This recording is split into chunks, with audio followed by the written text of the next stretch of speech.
الذي هدى والصلاة والسلام على عباده الذين اصطفى خصوصا على سيد الرسل وخاتم الأنبياء وعلى آله وصحبه الذين اجتباه أما بعد فأعوذ بالله من الشيطان الرجيم بسم الله الرحمن الرحيم يسبح لله ما في السماوات وما في الأرض الملك القدوس العزيز الحكيم هو الذي بعث في الأميين رسولا منهم يتلو عليهم آياته ويزكيهم ويعلمهم الكتاب والحكمة وإن كانوا من قبل لفي ضلال مبين وآخرين منهم لما يلحقوا بهم وهو العزيز الحكيم ذلك فضل الله يؤتيه من يشاء والله ذو الفضل العظيم.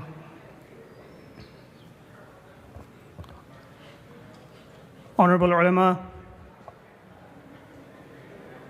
dear brothers, respected sisters, Assalamu alaikum wa rahmatullahi wa barakatuh.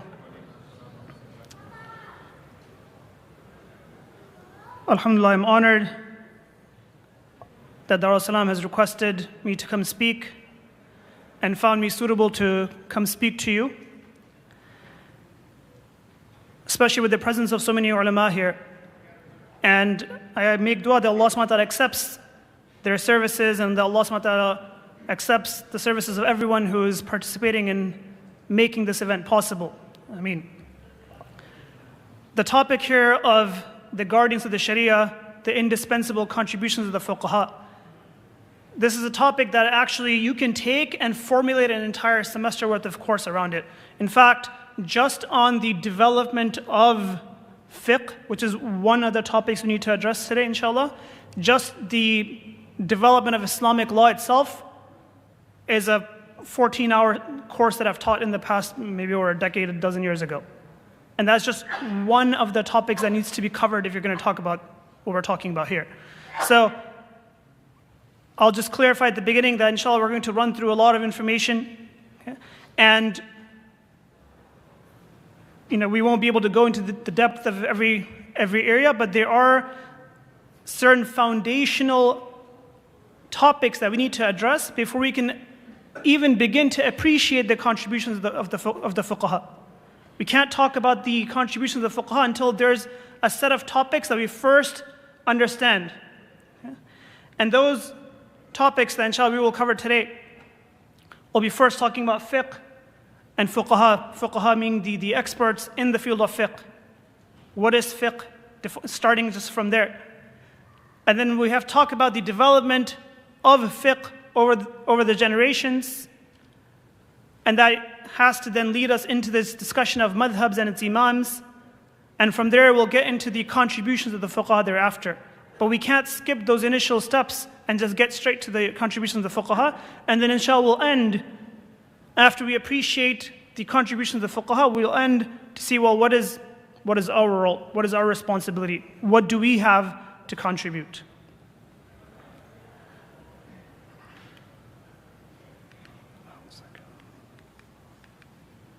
Okay, so first we'll start with fiqh and fuqaha.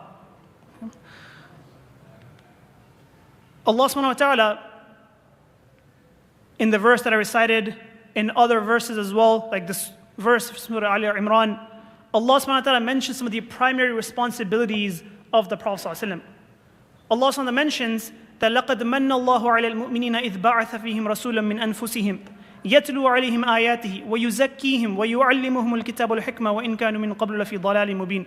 That Allah has done a favor, Allah has conferred a huge favor upon us, that He has sent to us a messenger from amongst us whose responsibility was that he will recite to us his verses, the verses of Allah subhanahu wa ta'ala, who purifies them and who teaches them the book and the wisdom, while previously they were in clear error. Okay? Here Allah subhanahu wa ta'ala mentions what our ulama term in the three responsibilities here as tabligh, tazkiyah, and ta'aleem. Whoever the conveying of the message, that's a tabligh, that's spreading the message, conveying the message. Tazkiyah, the spiritual purification, who purifies them. And then the ta'aleem, the teaching. Okay? His job was to teach the people, teach the believers the book and the wisdom. And here the Mufassirun mentioned that the wisdom here is referring to the Sunnah. So to teach the people the Quran and the Sunnah. If all three of these were the goals of the Prophet ﷺ, then obviously Allah subhanahu wa ta'ala would protect all three of them. Our focus here is on the third one, but know that Allah subhanahu wa ta'ala has protected each of them. And pertaining to the third one, which is relevant to our topic here, Allah subhanahu wa ta'ala mentioned that there should be a group of people.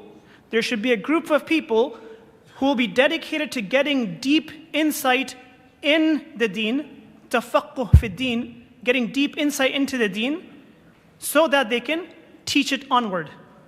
وَمَا كَانَ الْمُؤْمِنُونَ لِيَنْفِرُوا كَافَّةً فَلَوْلَا نَفَرَ مِنْ كُلِّ فِرْقَةٍ مِّنْهُمْ طَائِفَةٌ لِيَتَفَقَّهُوا فِي الدِّينِ. That let there be, not that all the Muslims go up, but let there be a group of people who will then be dedicated to getting depth in the deen, so that they can then warn those people who come thereafter.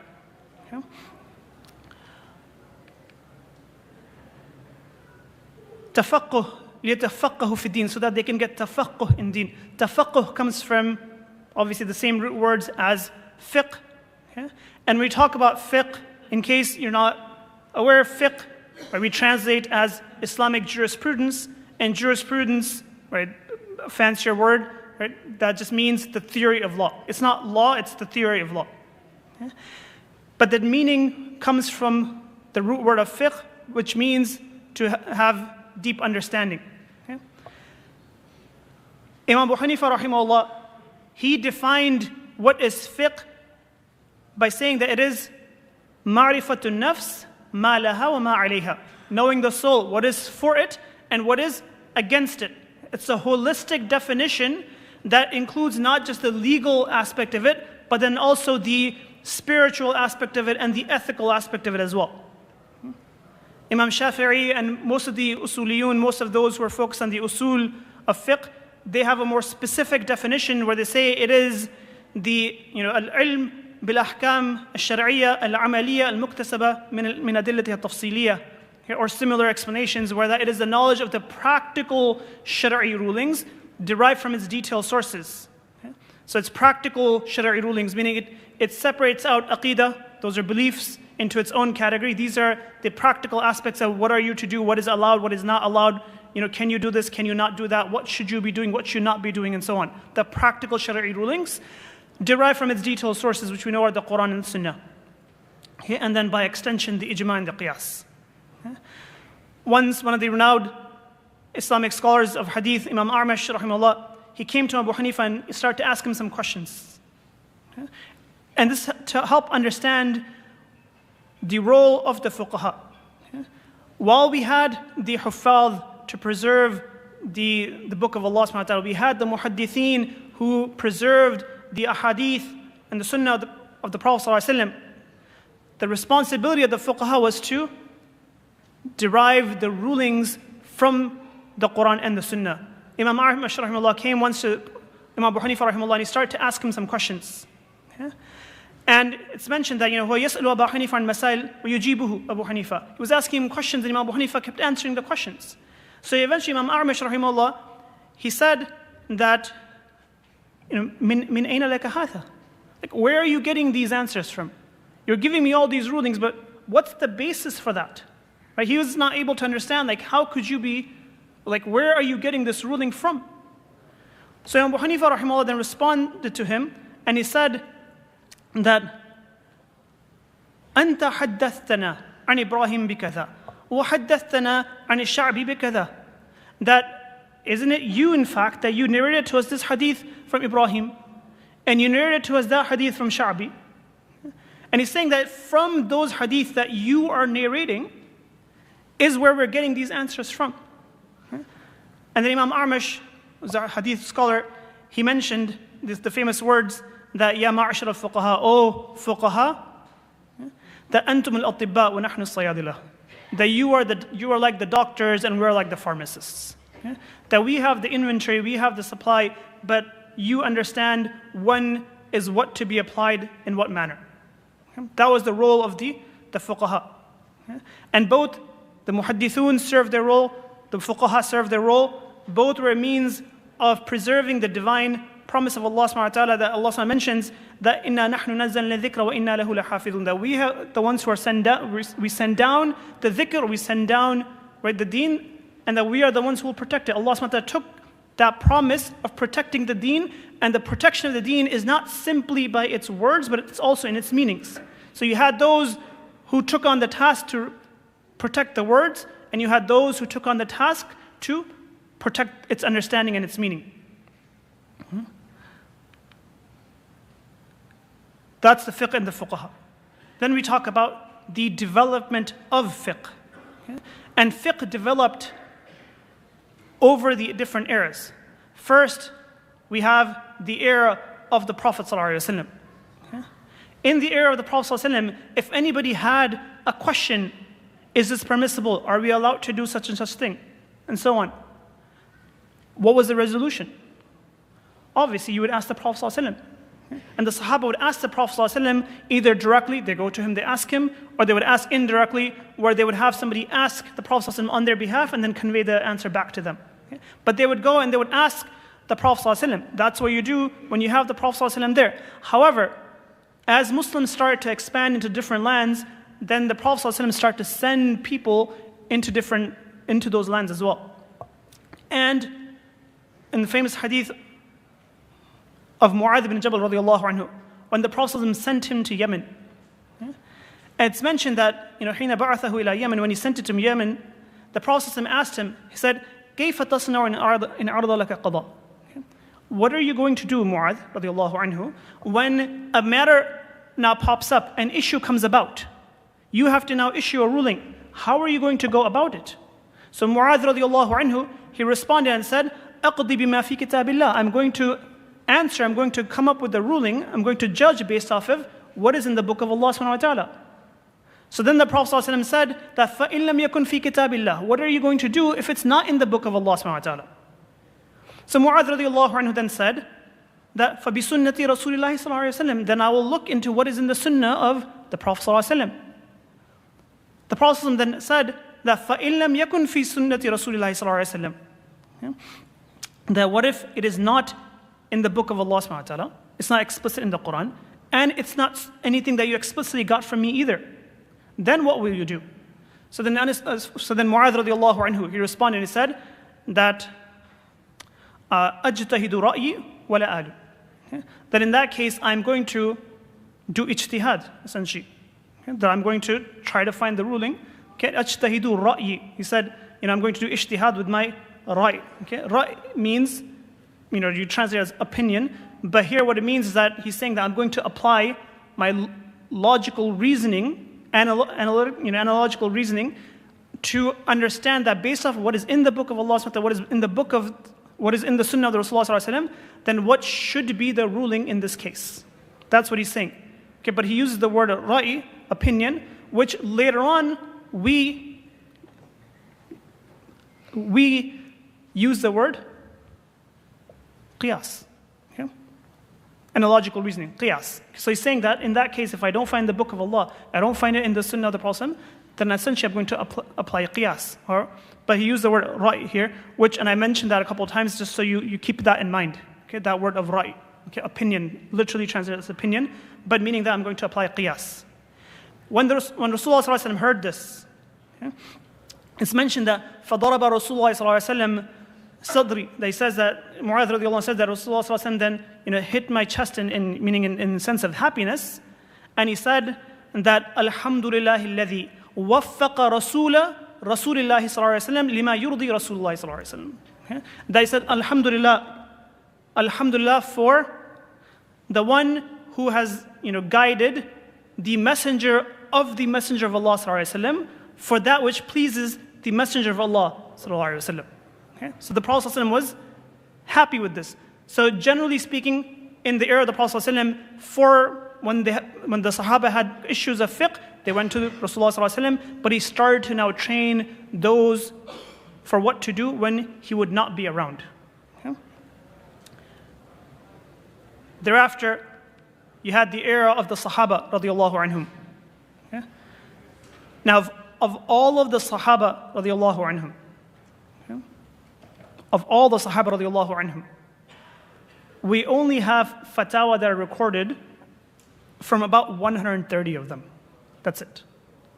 Okay? Of all the Sahaba radiallahu anhum, that we only have fatwa recorded from 130 of them. Okay? And only 7 of them are known to have given fatwa often, meaning they were actively giving fatwa often. Okay? Only 7 of them. 6 Sahabi and 1 Sahabiyah. 6 men and 1 woman. The 6 men were Umar radiallahu anhu, Ali radiallahu anhu, Abdullah ibn Mas'ud radiallahu anhu, Zayd ibn Thabit radiallahu anhu, Abdullah ibn Abbas radiallahu anhuma, and Abdullah ibn Umar radiallahu anhuma. So Umar, Ali ibn Mas'ud, Zayd ibn Abbas, and Ibn Umar radiallahu anhum. And amongst the women, amongst Sahabiyat, one of them, al-Mu'mineen Aisha radiallahu anha.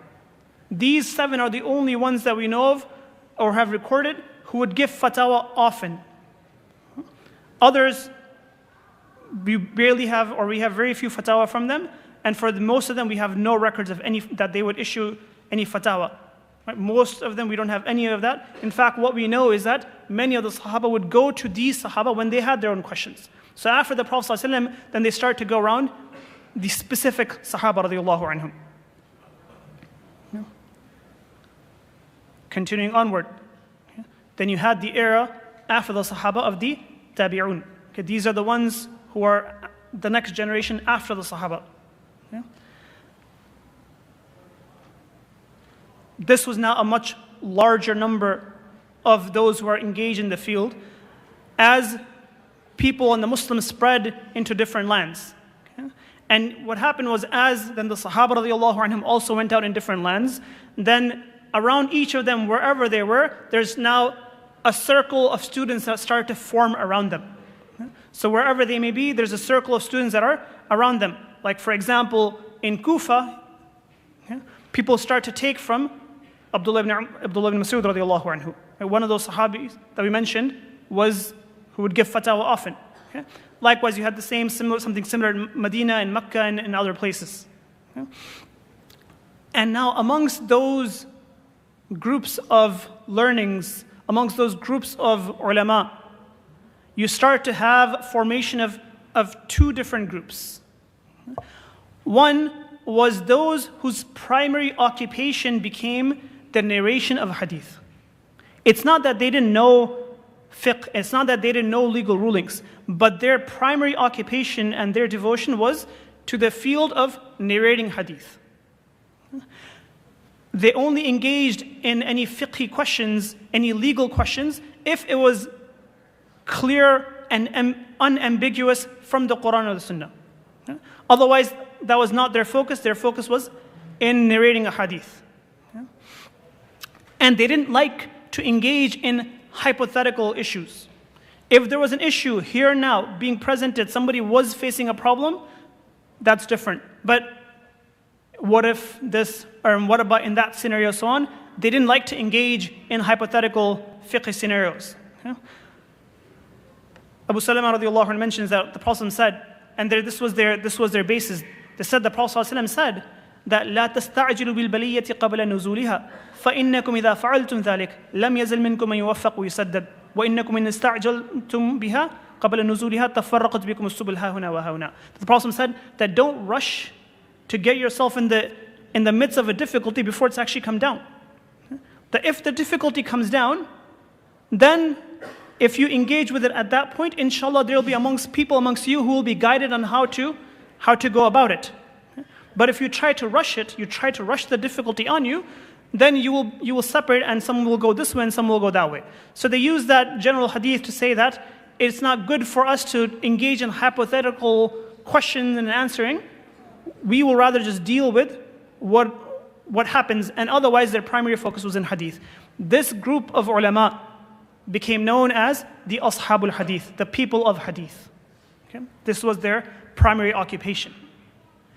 And then the other group was those whose primary occupation became going into the depths of each chapter of tahara, of salah, of saum, zakat, hajj, buyu, right? Financial transactions, nikah, talaq, all these different chapters, and going into the depths of each of these chapters to try to understand what are all the different issues there, what are all the different rulings, and they engage in hypothetical questions as well. They engaged in hypothetical scenarios. What would be the ruling if such and such thing happened?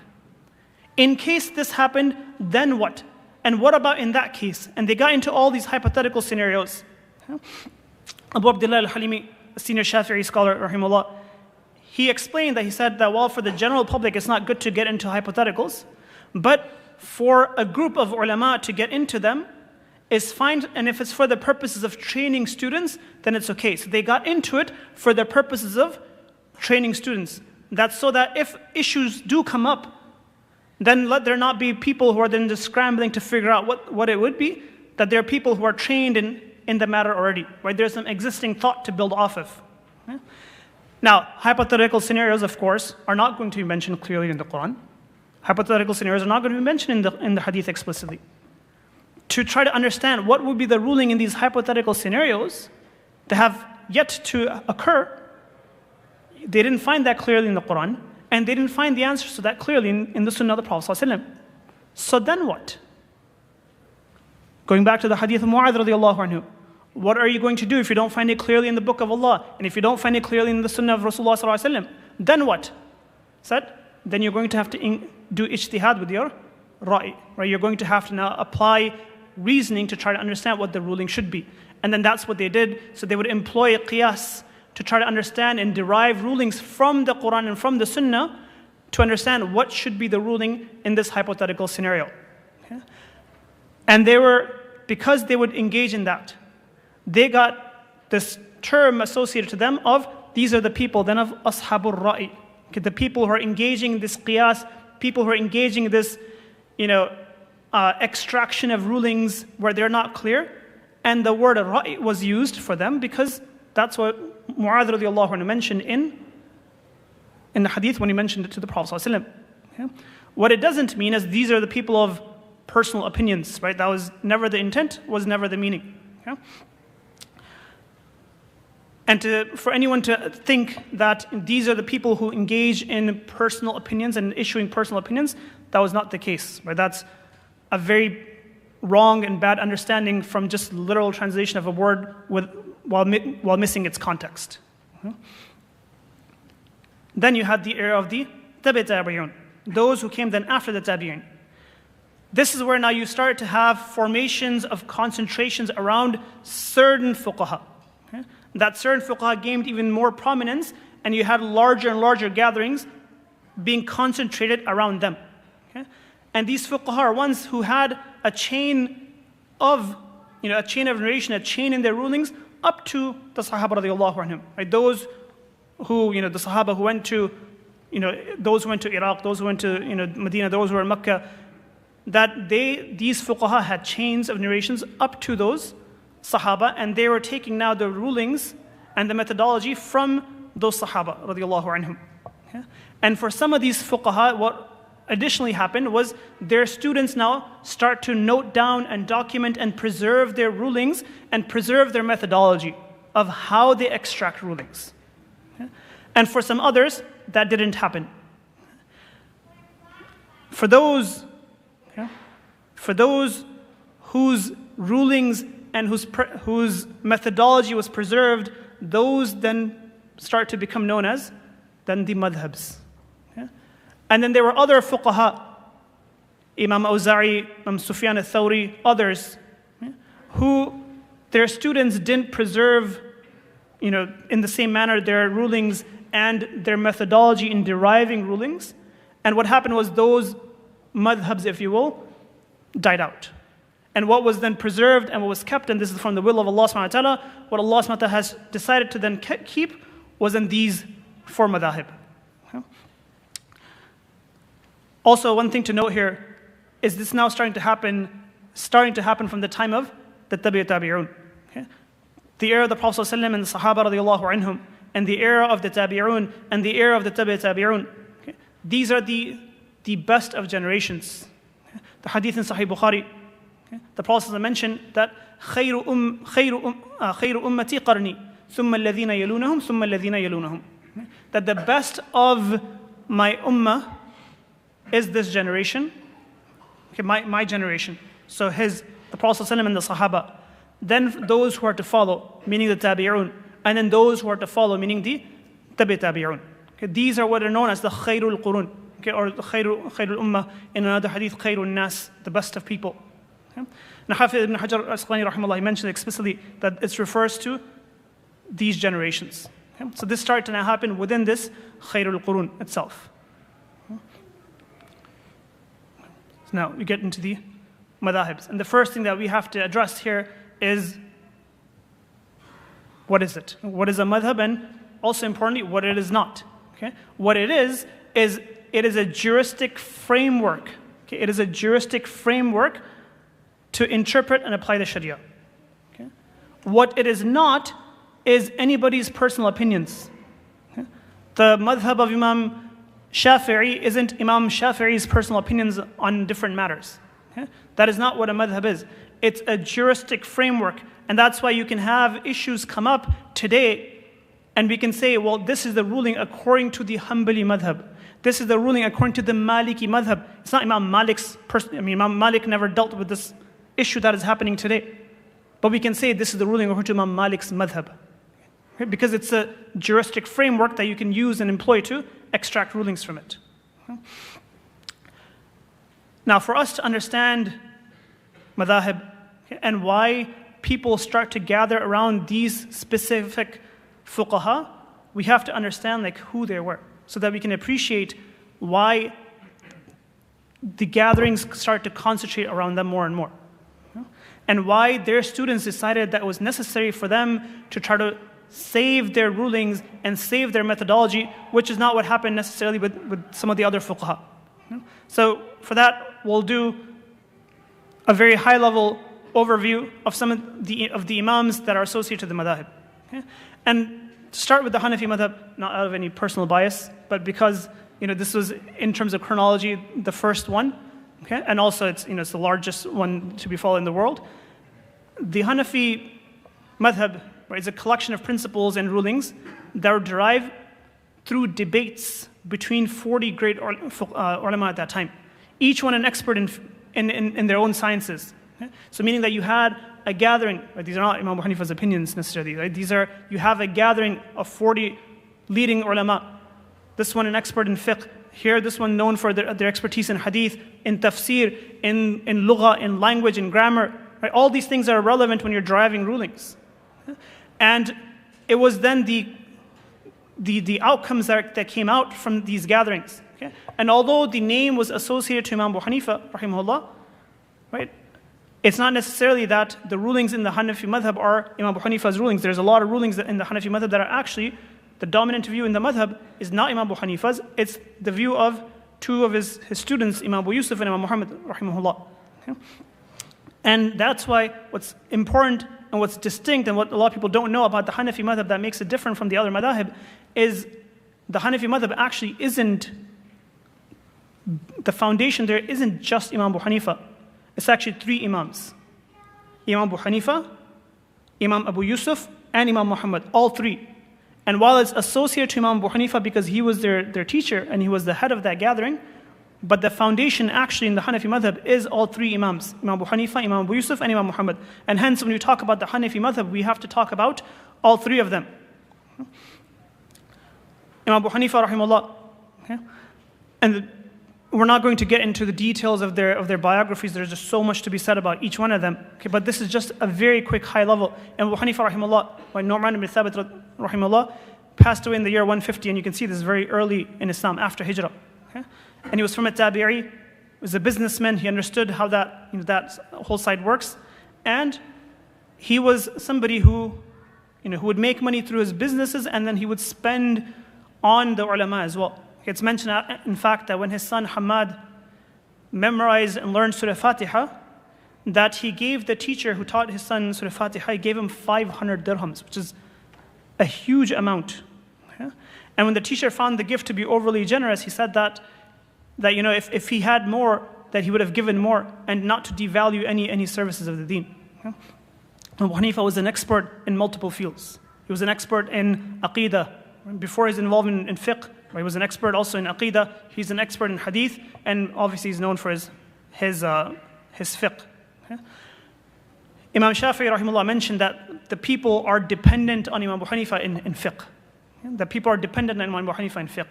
Imam Malik rahimahullah acknowledges his expertise in convincing and establishing his argument. Imam Shafi'i asked Imam Malik rahimahullah, he said that, هل رأيت أبا حنيفة وناظرته, that have you seen Imam Abu Hanifa and have you, debated him? Imam Shafi'i is asking Imam Malik rahimahullah.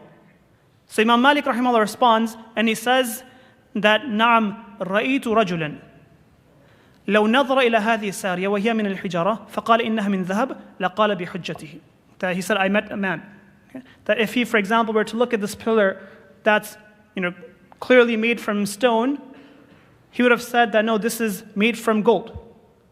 And you would have looked at it and said, no, it's clearly not made from gold, it's clearly made from stone. But if he said it's made from gold, he would have you convinced it is made from gold. That was his capability. In his lifetime, he was arrested and tortured, and then eventually, he went in exile, and then he went to the Hijaz, and then he came back later on, and again he was arrested and he was tortured because he stood up to the government when they were trying to pressure him into taking a position of the qada so that they could keep him under their control, and he refused to do so. And then they arrested him, they tortured him, and eventually he was poisoned.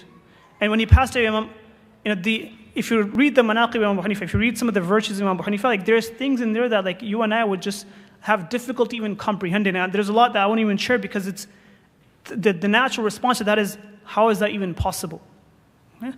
Like for example, it's mentioned that Imam Abu Hanifa, when he had passed, that he had been continuously fasting for 30 years and that he had been praying Fajr with the same wudu as Isha for the last 40 years. And that when he passed away, there was 50,000 people who attended his janazah, yet it had to still be repeated 5 times to accommodate for the entire crowd. That was Imam Abu Hanifa rahimahullah. And and there's Bashara. Some mentioned that when the ayah was revealed, that وَآخَرِينَ مِنْهُمْ لَمَّا يَلْحَقُ بِهِمْ وَهُوَ الْعَزِيزُ الْحَكِيمُ, that when the ayah was revealed in Surah Jumu'ah, the one I said in the beginning, that the Prophet was sent to the Ummiyun, was sent to the unlettered people, and وَآخَرِينَ مِنْهُمْ لَمَّا يَلْحَقُ بِهِمْ, and to some others who have yet to join. They haven't joined yet, meaning these are the people who are going to be coming in the future.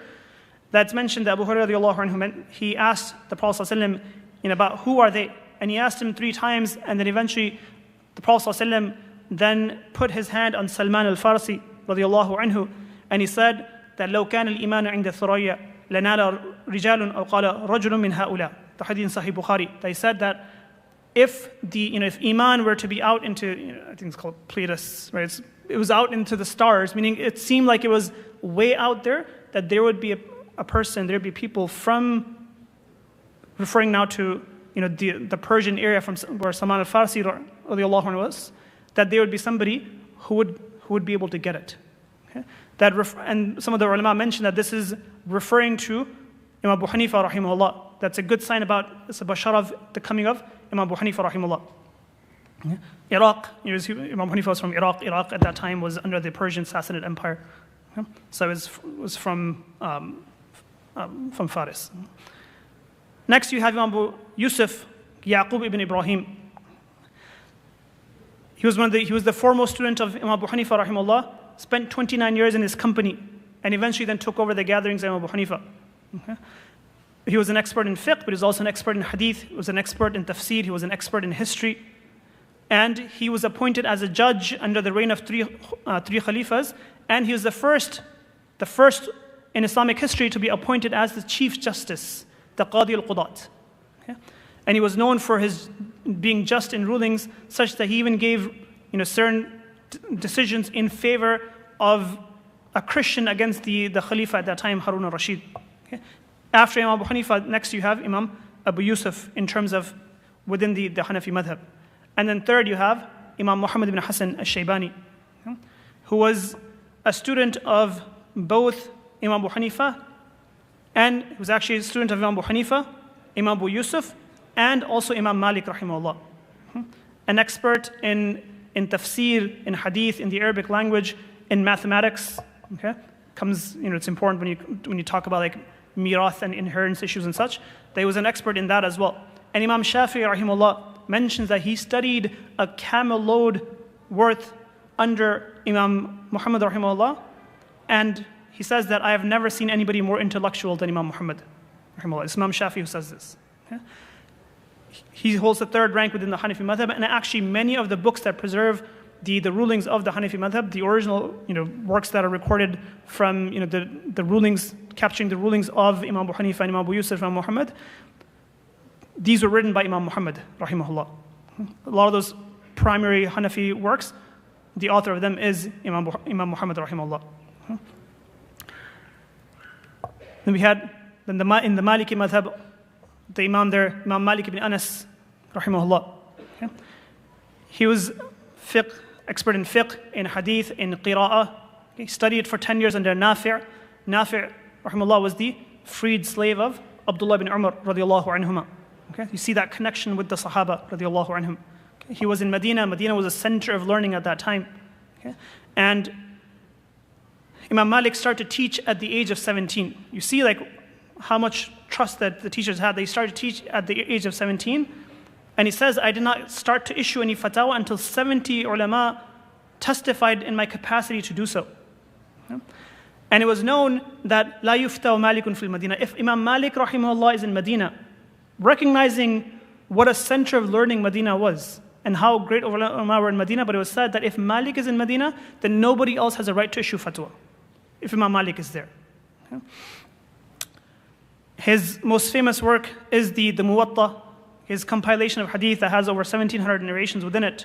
Okay? And what's interesting to note is that Muwatta of Imam Malik actually is preserved today from two narrators. Okay? So there's narrations of Imam Malik's Muwatta from two narrators. Okay?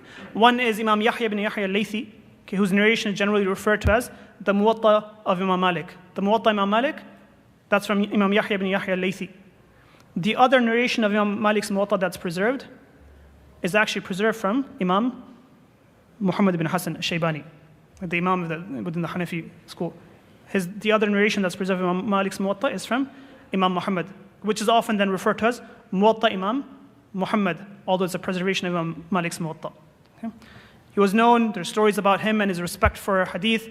A famous story that many of you may have heard before, that once he was teaching and his face started to change color, and the students afterward asked him what had happened, and he mentioned that there was a scorpion that essentially bit him 16 times, but he didn't want to stop and do anything different. Why? Because he was engaged in the hadith of the Prophet ﷺ. Okay? So that adab for the hadith of the Prophet ﷺ demanded that he stayed put in his course and didn't change. Okay? He was known for his uprightness, and again, where there was restrictions trying to be put upon him from government leadership, he didn't necessarily abide by that, which then resulted in him also being arrested, and he was also lashed in public. He was lashed 70 times in public, which later on the Khalifa, when he found out about it, he felt bad and he apologized for that. But nonetheless, also somebody who had to go through that difficulty. It's also mentioned by Imam Malik rahimahullah. There's a hadith in Tirmidhi that يُوشَكُ أَنْ يَضْرِبَ النَّاسَ أَكْبَادَ الْإِبِلِ يَطْلُبُونَ الْعِلْمَ فَلَا يَجِدُونَ أَحَدًا أَعْلَمَ مِنْ أَعْلَمِ الْمَدِينَةِ. That there will be a time when people will go out looking into the lands for finding someone to study under, and that they're not going to find anybody more knowledgeable than the alim of Medina. Okay? And many other than ulama mentioned that this was a bashara, this was a good sign of Imam Malik rahimahullah. Okay? Had the Shafi'i madhhab, okay? Imam Muhammad ibn Idris al-Shafi'i rahimahullah, okay, descended from the Quraysh, an expert in fiqh, hadith, the Arabic language. Okay? Somebody who was blessed with impeccable memory. Okay? He memorized the Quran at the age of 7. Okay? Many times, like our kids are like starting to learn, or they're having their Bismillah parties and such at that age. Like Imam Malik rahimahullah had finished memorizing the Quran at the age of 7, and that Muwatta Imam Malik that we just spoke about, that had the 1,700 narrations, finished memorizing that by the age of 13. Imam Shafi'i. Okay? By the age of 15, he was authorized to give fatwa in Mecca. And at the age of 20, then he went, after achieving this much, then he still continued to learn, and then he went to learn under Imam Malik rahimahullah, who was also very impressed by him. And he too, as you can start to notice the common theme in these fuqaha, was also somebody who was then tried through, you can say, government leadership and being put pressure on him. He was somebody who was also arrested, and he was brought from, at that time I believe he was in Yemen, he was then brought to Baghdad. However, he was in alhamdulillah, he was not tortured, he was then released. Some say, although it's disputed, that one of the people who convinced the Khalifa Harun al-Rashid to release him at that time was Imam Muhammad ibn Hassan rahimahullah. Okay? But others dispute that. Nonetheless, what it is known is that Imam Shafi rahimahullah, after then his release in Baghdad, then he did go and he did study under Imam Muhammad as well. So he studied under Imam Malik and also Imam Muhammad. Imam Muhammad rahimahullah declared Imam Shafi to be a mujaddid, a reviver. And Imam Malik said that no student that was more brilliant had ever come to him. Imam Shafi is said to have authored over 100 books, including his famous Kitab although he passed away only in his mid-50s. And then finally you have Imam Ahmad ibn Hanbal. Actually, Imam Ahmad ibn Muhammad ibn Hanbal, his father's name was Muhammad. However, his father had passed away when he was only 3 years old. So it's often the association is back to his grandfather, who was Hanbal. So Ahmad ibn Hanbal is often referred to as. Imam Ahmad also somebody who memorized the Quran by the age of 10, and then he started to study the Islamic sciences while working in a post office to support his family. And he had the honor of studying under several prominent ulama, including Imam Abu Yusuf. And he eventually then also met Imam Shafi'i, initially in Mecca, and then later on in Baghdad as well. And when Imam Shafi'i was leaving Baghdad, he said that I am leaving Baghdad when there is none more pious or a greater jurist than Imam Ahmad ibn Hanbal. And during the time, the Abbasid Khalifa Ma'mun had become influenced by the Mu'tazila, and this,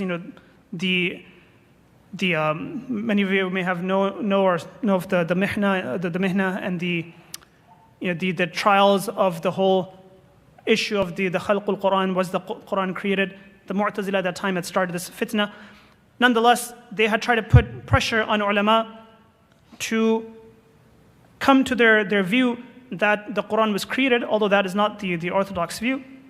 And hence, Imam Ahmad ibn Hanbal, somebody who was then known by his students, he started to teach at the age of 40, and his gatherings would attract 5,000 students at a time, which by the way included Imam Bukhari, Imam Muslim, Imam Tirmidhi, and so on. So given his prominence, the government tried to put pressure on him to say that you should now also abide by this view of ours. But he didn't, and he refused, because of which then he was, he was imprisoned, and then he was flogged, he was tortured. Those who witnessed the torture of Imam Ahmad ibn Hanbal said that even an elephant would not be able to bear that torture.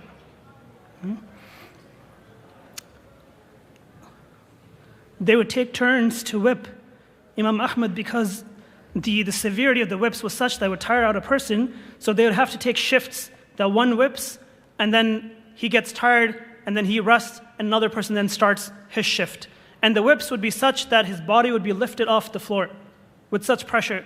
It's mentioned in Sirah A'lam an-Nubala, it's mentioned that the whips would strike his back until the flesh would hang in strips.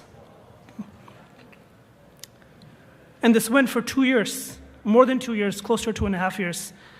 And eventually he outlived the Khulafa who were, forcing the view on him until Mutawakkil became the Khalifa, and then restored that orthodoxy. And then he became free to teach again.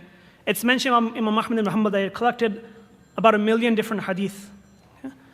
Although his musnad, his collection of hadith, has about 28,000 hadith. Passed away at the age of 77, and it's mentioned that his janazah was attended by over 1 million people.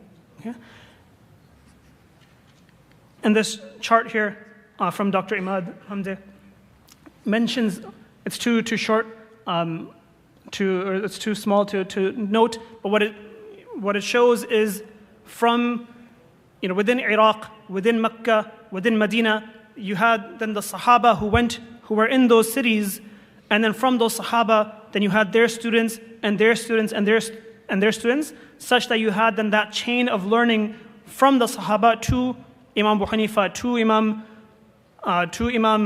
Malik, to Imam Shafi'i, to Imam Ahmad ibn Hanbal, to these Imams. You have Imam Abu Hanifa then as a teacher. At this point, yeah, you have Imam Abu Hanifa then as a teacher to Imam Abu Yusuf, to Imam Muhammad rahimahullah. Imam Abu Yusuf, this line that actually going to Imam Shafi'i here, I'm not aware that that's true. The line should go from Imam Abu Yusuf, who also taught Imam Muhammad, and Imam Muhammad taught Imam Shafi'i. Imam Shafi'i then also benefited under Imam Malik, whom Imam Muhammad also benefited under. And the Imam Shafi'i then also taught Imam Ahmad ibn Hanbal, and Imam Ahmad ibn Hanbal also actually had benefited then under Imam Abu Yusuf. And you see the interconnectedness of the Fuqaha. And the reason why we mention their biography is that you have to understand and get at least a glimpse into who they were, to then appreciate why there was this formation and this concentration around them. These were not just random people. They were not just average ulama, right? They were not just some local person within the community. Yeah? That they were extraordinary individuals if you read their biographies. Yeah? And it's for that purpose that Allah subhanahu wa ta'ala then chose them for this honor that He has given them. Yeah? And it's simply like just mind-boggling that someone can put themselves within the same sentence even as these fuqaha and then say things like, well, Imam Abu Hanifa said, X, Y, Z, but he made a mistake there. I believe it's this way. Right? To even put oneself in the same sentence as them is just beyond somebody's comprehension of how you can even start from there. Yeah? And what's also important to understand when we talk about these fuqaha is that, as you mentioned, they were experts in multiple fields, and all of them were experts in the field of hadith as well. And while there are some false accusations against Imam Abu Hanifa that somehow he was limited in his exposure to hadith, which is simply not true. One, they say that, well, there was limited hadith in Baghdad, when that's not true. And also it doesn't account for the fact that Imam Hanifa then also went to the Hijaz as well. Okay, so his exposure was not limited to Iraq. Also, Imam Dhahabi and others have mentioned that he was a hafiz in hadith. Imam Abu Hanifa was also a hafiz in hadith, that he was an expert in hadith. Hafiz ibn Hajar al-Asqalani rahimahullah refuted the misconception that Imam Hanifa was limited in his exposure to hadith, and he said that no, he was in fact an authority within the field of hadith. Yeah? That Yahya ibn Nasr, he said that he once went to Imam Hanifa's home and he found it full of books, and he asked him, like, what are these books? And he said, these are hadith. Yeah? Yahya ibn Adam, who was a distinguished hafiz of hadith himself, confirmed that Imam Hanifa had gathered all the hadith of the area. Yeah? Now, then the question comes, well, why did he not narrate that many hadith? Okay? And as Imam Dhahabi mentioned, and as we've seen from earlier, why? Do you remember?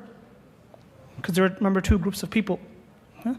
One group was focused on the narration of the hadith, and the other group of people, although they had hadith, their focus was what? To derive the rulings. Their focus wasn't in the narration of hadith. Nonetheless, there are still hadith that are compiled from Imam Abu Hanifa. Okay? His Kitab al-Athar, for example, narrated from Imam Abu Yusuf, Imam Muhammad, from Imam Zufar, from Hafs bin Ghiyath, rahimahullah. Okay? There's hundreds of hadith that are organized in chapters of fiqh. Okay? Muhammad ibn Samar mentions that Imam Abu Hanifa quoted 70,000 hadith and then compiled his Kitab al-Athar from just a selection of 40,000. Okay? And you see that there's experts in hadith who went to then study under Imam Abu Hanifa. Anyone who knows any of the experts in the field of hadith, you know that Yahya ibn Sa'id al-Qattan, okay, was a foremost authority in the field of rijal, in one of the sciences of hadith, was a student of Abu Hanifa. Imam Abdullah ibn Mubarak, who's known as the Amirul Mu'mineen fil Hadith, the leader of the believers in hadith, student of Imam Abu Hanifa. Imam Waqi ibn Jarrah, one of the pillars in the field of hadith, student Imam Abu Hanifa. And it makes a person think that why would these experts in the field of hadith go and study under somebody that they would have thought knows only a few hadith? Okay?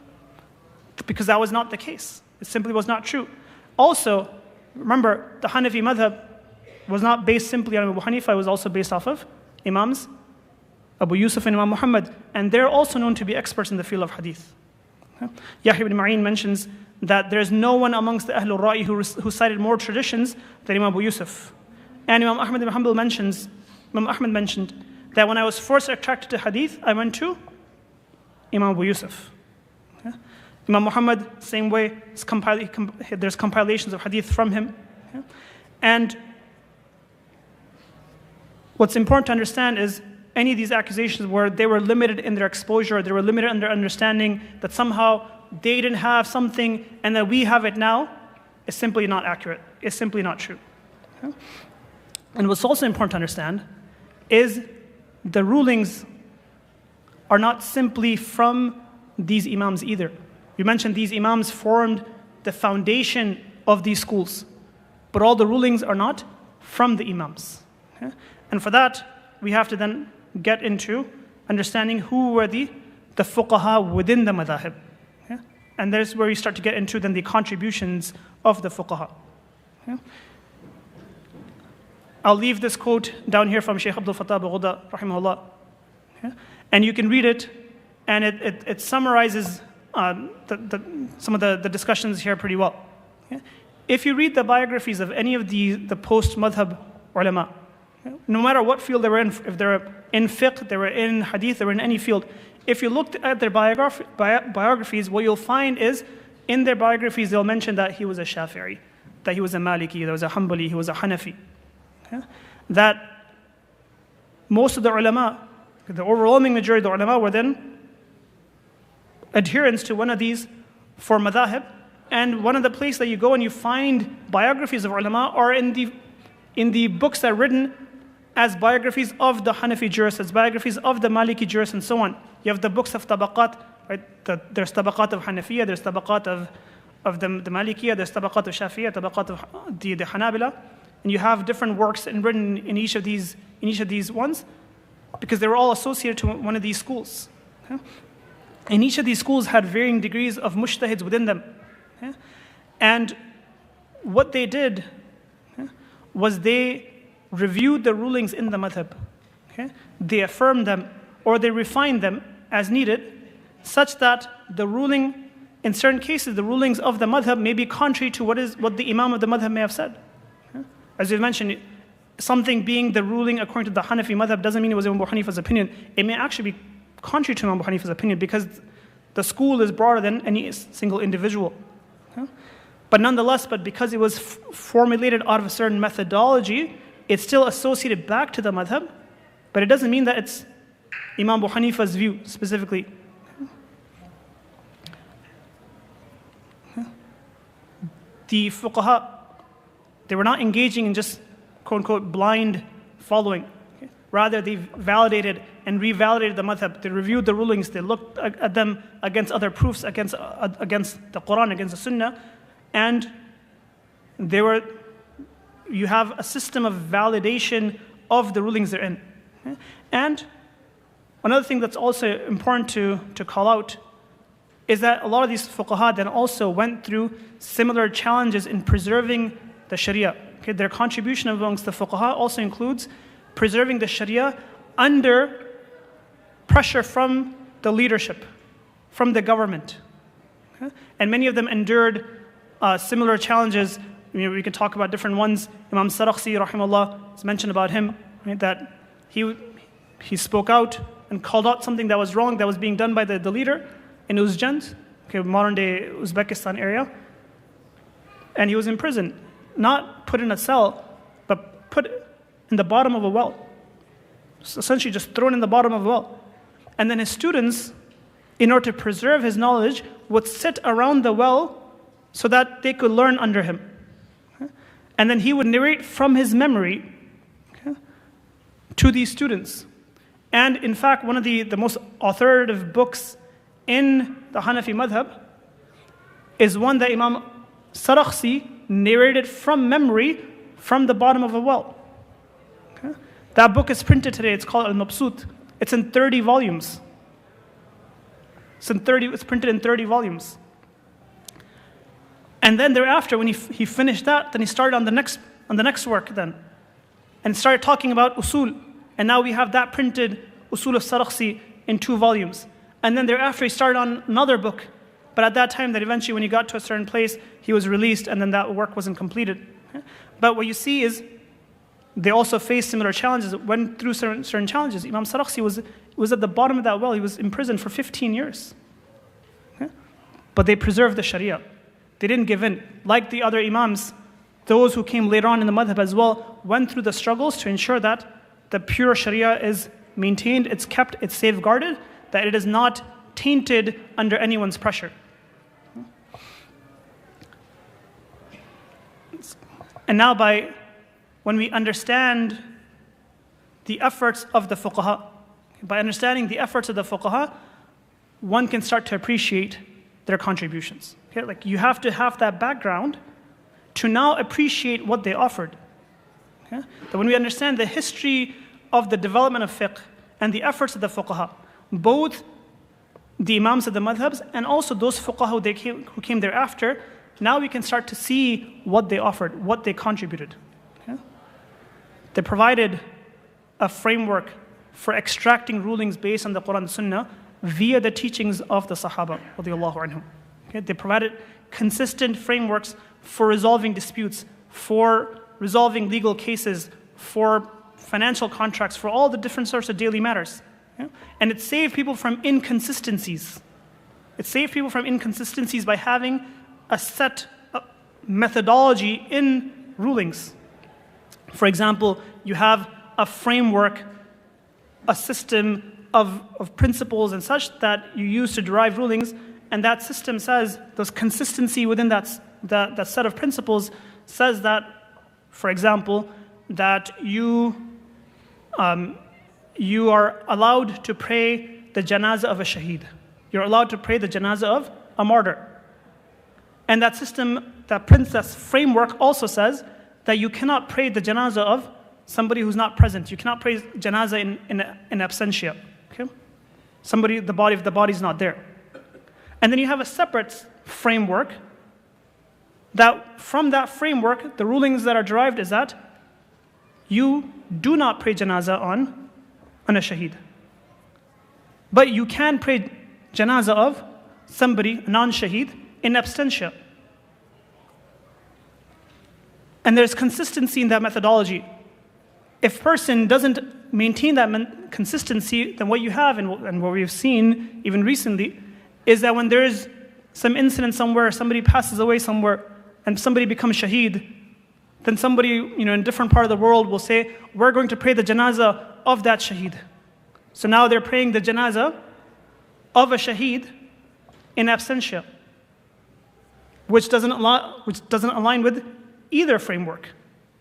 It doesn't align with either framework. Okay? So that consistency methodology then, that framework then prevented just chaos and contradictions and innovations, right? It prevented anybody from coming and saying, well, my view in the matter is X.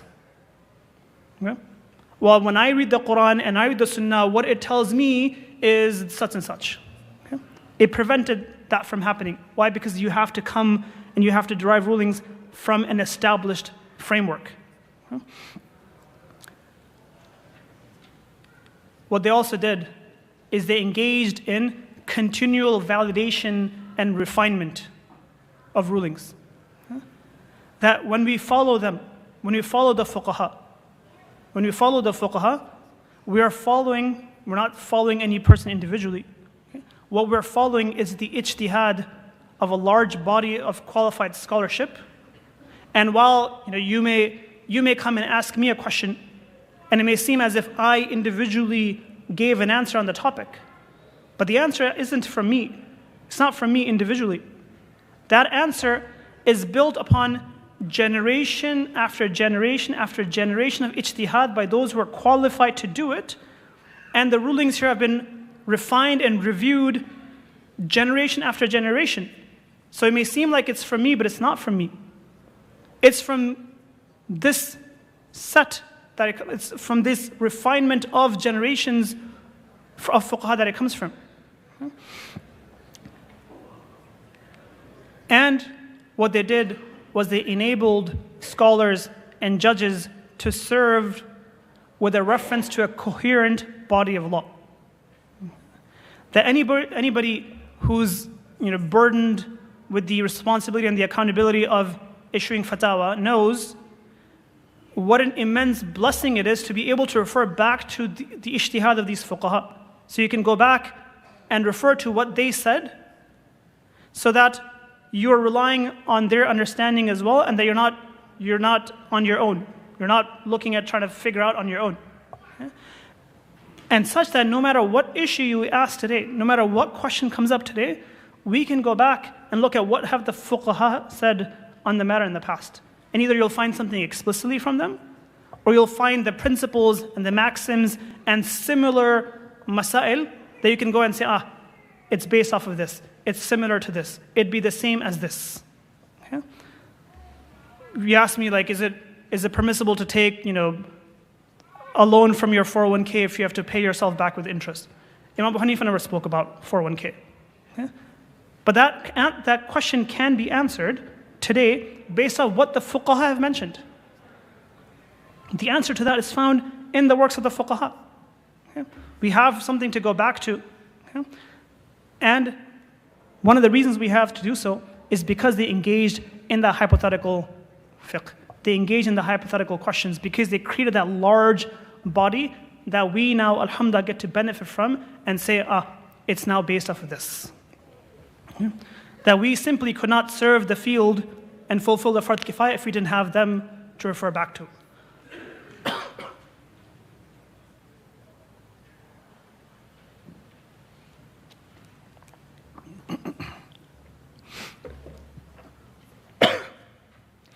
And we start to see why the fuqaha are the guardians of the Shariah. But what about us? I want to conclude with this. What about us? While the fuqaha may be the guardians of the Shariah, we have a role. We can do something as well. One is we can help fulfill that commandment of Allah subhanahu wa ta'ala that says that there should be a group of people who will then be focused on لِيَتَفَقَّهُ فِي الدِّينِ. And how do we do that? It's not simply just through it's through our financial support, moral support of efforts where they're being made to ensure that we're producing students who are getting that depth in the deen, in fiqh and so on. But also by, if you feel that you have the capacity, invest yourself. Or if you feel your children have the capacity, invest your children. This is a fard kifaya. Right? Somebody has to do it, otherwise all of us will be held accountable for it. Also, we can fulfill the command where Allah SWT mentions that فَاسْأَلُوا أَهْلَ الذِّكْرِ إِن كُنْتُمْ لَا تَعْلَمُونَ. That when we have questions, we don't just go and ask anyone and everybody. That there's people, you have to ensure that there's qualification in whom you're asking. That you have to ask from those who are qualified. Okay? And we have a system that is tried and tested throughout generations of fuqaha, and we need to ensure that when we're seeking rulings from within that framework, that we're not trying to go outside that framework, or we should shun anything that is outside the framework. Remember, there's an ijma', there's an understanding of the ummah that the rulings of the Shariah are contained within these madhhabs. Because otherwise it would mean that if there's a ruling and that the true ruling is outside of the madhahib, it would mean that the vast majority of the ummah, generation after generation, were doing something wrong. And the Prophet mentioned that لا تجتمع أمتي على ضلالة, that my ummah will never agree on something that is wrong. You're not going to have the overwhelming majority of the ummah engage in something that is wrong, agreeing on something that is wrong as if that is correct. So we need to ensure that we stay within that framework. And finally, that we do not hinder the efforts in that preservation of the Shariah. That we don't issue rulings, that we don't criticize rulings, that we don't criticize approaches, that we don't have a full depth of understanding in. Right? That we're not swayed by by slogans. Ali radiallahu anhu mentioned that, kalimatul haqq urida bihil batil, right? The words are true, but what is intended by it is not true. That, say, oh, I don't follow this madhhab, I follow the Quran and the Sunnah. What do you say about the iman of a person who doesn't wish to follow the Quran and the Sunnah, wishes to follow the opinion of somebody else? That slogan sounds, nice when you say it, but we see that these madhahib are also based on the Quran and the Sunnah as taught through the Sahaba and preserving it in a chain with a juristic framework around it. Okay? So we have to make sure that we are not creating any confusion, that we're not hindering that preservation of the deen. Okay? And that another way that you can sometimes become a hindrance in that preservation is that we don't become like those leadership, right, that put the pressure on these imams who then had to undergo difficulty in the preservation of the deen.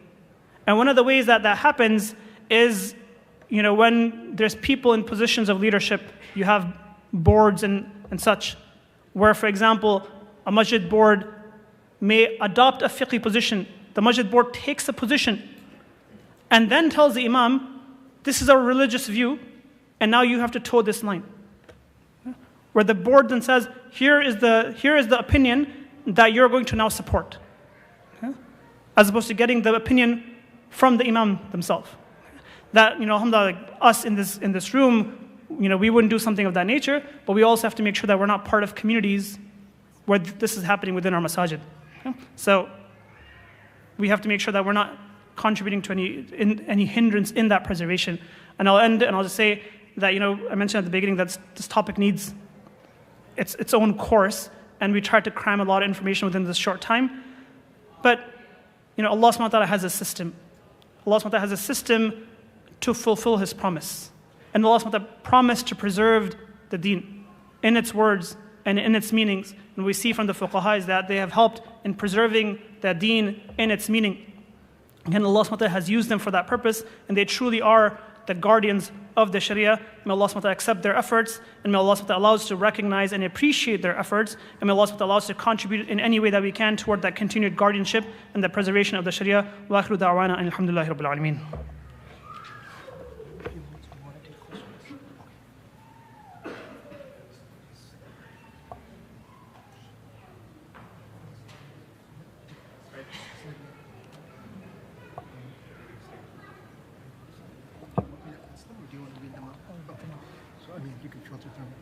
Slide over for it. Yes. Okay. And until what time? It's 6:15. Okay. Shall we have 5 minutes for questions that have been submitted through Slido? Okay. There's a question that, can the truth in Islamic law be plural? Or if two madhhabs reach different rulings, can both be correct in the eyes of God? And if yes, then why do they differ? So it's kind of in the verge of both fiqh and aqidah. The truth is one, right? If you're talking about haqq and batil, haqq is one. Okay? And then also, but in terms of when you have the differences between the imams, those are not about haqq and batil. Okay? They're what's pertained to what is known as sawab and khata, correct and incorrect. Based off of what the Prophet mentioned, that the mujtahid, the one who does ijtihad, the one who strives, he's ahl, that he has the capacity, that he's the right person to be doing it, that when that person then does ijtihad, then if he gets it correct, he gets 2 rewards. And after that honest effort, if he gets it incorrect, then he gets 1 reward. But they're both rewarded because they're both within haqq, they're not batil. But one is sawab, one is correct, and the other is incorrect. And we have incidents from the hadith of the Prophet, 2 people came and they said, oh, I did this, and the other one said, I did this, and the Prophet said, you are correct, okay, meaning you are correct and you get 2 rewards, and then you are correct and you get your reward as well. Okay? So we say there is one that is correct, but they're both on haqq. They're both on the truth. But one may be true and the one may be correct and the other one may be incorrect, but they're both rewarded. Okay? And they're both within the field of ijtihad. Does strict adherence to the madhhab strengthen the unity of the ummah, or does it risk dividing the... Sorry, this question. Or does it risk dividing the Ummah, I believe that was the question. I mean, this, the madhhab isn't a proposal I'm making from this podium here, right? This is something that has been the case for hundreds of years, and as you mentioned, it's actually been what has prevented chaos that sometimes we end up finding today. There's other questions. There's questions that, several questions that pertain to the madhahib. And I just want to clarify, my goal here wasn't to talk about just madhahib specifically, but you cannot take the madhahib out of understanding how the fuqaha have preserved the Shariah. Yeah. Does the Muwatta contain a hadith outside of what the Prophet specifically said or did? Yes, it does contain narrations from the Sahaba and such as well.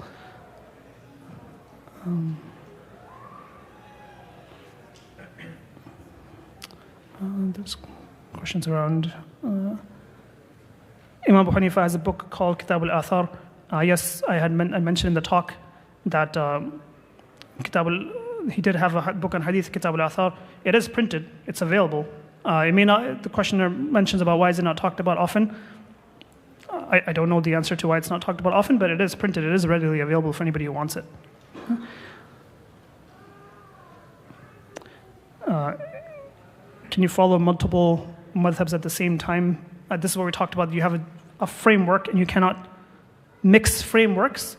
And I gave the example of the janazah to help explain that. Why the imams and the fuqaha had to face challenges when the leaders were also Muslim. I mean, unfortunately, that hasn't, it's not that there hasn't been any wrong committed from Muslims to Muslims, and this is just, if you look at history, just the unfortunate reality. There was other cases where, in the case of Imam Muhammad rahimahullah, there was like deviance in aqaid that had occurred, and that's a separate topic of the Mu'tazila and the fitna of the Mu'tazila. But over there was aqidah deviance that led to that as well.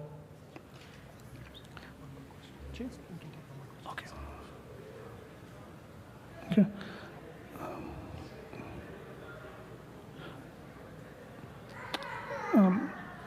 There are some other questions here that are hard to answer because we didn't get into the details of like why there are differences of opinion and how do you reconcile differences of opinion and so on. So those questions are naturally here, but that was beyond the scope of the talk. So it's hard for me to answer without getting into a detailed discussion on that. The question on my personal journey. I guess it's less important. And plus, we don't have the time for that. Okay. Okay, inshallah. And okay. There's some other questions on like what led all the imams to the difficulties that they face and such. So there's political backdrop to a lot of that discussion that we didn't get into. But I encourage everyone to read biographies of the different imams so that you can appreciate who they were and what they contributed. And you'll find that their lives are very inspiring and just absolutely fascinating. But inshallah, we're out of time for our session. May Allah subhanahu wa ta'ala accept. Subhanallah bihamdi, subhanakallah bihamdik, nashhadu an la ilaha illa anta, nastaghfiruka wa natubu ilayk.